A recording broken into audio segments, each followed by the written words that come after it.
Samsung is finally gearing up to release a wireless charger for its American Galaxy S3 customers. But suppose you're not the waiting type. Suppose you want wireless charging on your Galaxy S3 right now. Okay. I'm Michael Fisher. This is Pocketnow. We'll show you how to do it. Now, because this mod depends on exploiting the wireless charging hardware found in the old Palm Pixie, you're going to need some specialized equipment, but it's easily come by on Amazon or eBay, and it shouldn't run you any more than $30 to $40 tops. We should also mention here that this mod comes to us via an XDA-Developers thread by member Android 94301, and that Pocketnow is not liable for any warranty violations, device losses, or explosions that might occur. We've thrown the source link in the description of this video if you want more detailed information and some excellent pointers and tips. Here's what you're going to need: copper tape, rare earth magnets or small metal discs, a Palm Pixie inductive battery door, a Palm touchstone charger, a Palm USB cable with AC adapter. Yes, it has to be the Palm cable because the touchstone has a finicky port that only accepts certain shapes. Don't cheap out on this. Tape, and your Galaxy S3. The first thing we want to do is pull the tape off the back of the Pixie case and set it aside. Then we're going to gently remove and set aside the circuit board, silver metallic tape, coil, and the metal discs. Next, to preserve the positions of the discs and the coil center, we cut a crude template out of paper and marked their positions.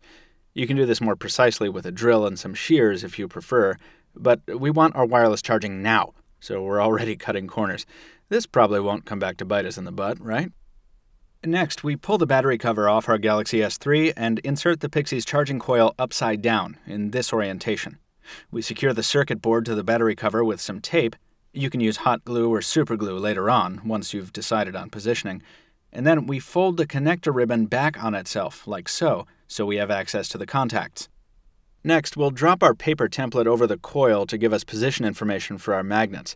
Now, if you're worried about messing up the phone's compass with magnetic fields, you should use the metal discs we pried from the Pixie before.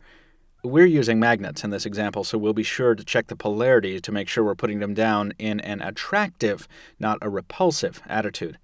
You can check polarity and positioning on the touchstone itself. Now, you'll want to do this repeatedly as you're taping the magnets in to make sure the alignment is good. And also, very important, make sure the magnets aren't too thick. Otherwise, you'll never get the battery door back on the phone. Once the magnets are in position, we'll bring our silver tape back from the Palm Pixie pile and re-tape it onto the coil, thusly. Then we secure it with more Scotch tape, like so. And at this point, you should consider trimming away all the excess tape so you don't feel like a slob, and so this mod starts to look just a little less amateurish. If you're a real pro, you can bring the black Palm label back into play here, but be mindful, again, of the thickness of the battery door. It still needs to attach to the phone, after all. Speaking of the phone, now's a good time to line up our components so we can keep an eye on the big picture. We're trying to get the charging terminals on the phone to connect to the terminals on our Palm ribbon. To do that, we need to use our copper tape. We'll cut the copper tape into manageable lengths, ranging from about 1/8 to 1/2 inch in width, so we can create two big landing zones on the phone, one for positive, one for negative. Obviously, we'll take care that the two zones don't touch.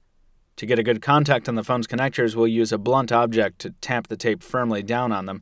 Careful though, they're fragile. If you have trouble later with connectivity, you might want to try putting the tape in copper side down. The adhesive side may not be as conductive. We had to try several times before we got a firm connection. A voltmeter is helpful if you have one. At this point, maybe we'll take the battery out of the phone so we don't blow our kitchen up. Maybe do this beforehand, folks. Once we have our phone side landing pads ready, we'll move to the battery cover and prepare them similarly, using the same copper tape, also making sure to keep positive and negative separate, and making sure to line them up so that when the back is replaced, everything will touch like it needs to. We doubled up the tape in the overlapping spots to ensure contact. When all's said and done, you should have something that looks something like this, only hopefully prettier, because this is ugly as sin. We'll resist the urge to judge a book by its cover, though. Let's snap the battery back in and slap the battery cover back on.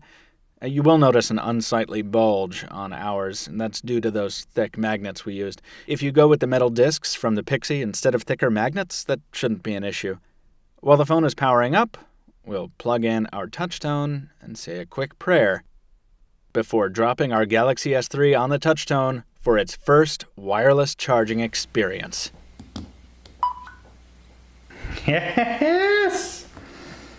That's going to do it for today's tutorial. If you tried it on your Galaxy S3, leave a comment. Let us know how it went and leave tips for other folks who give it a try. Thanks for watching. Follow us in the links in the description below, and we'll see you next time.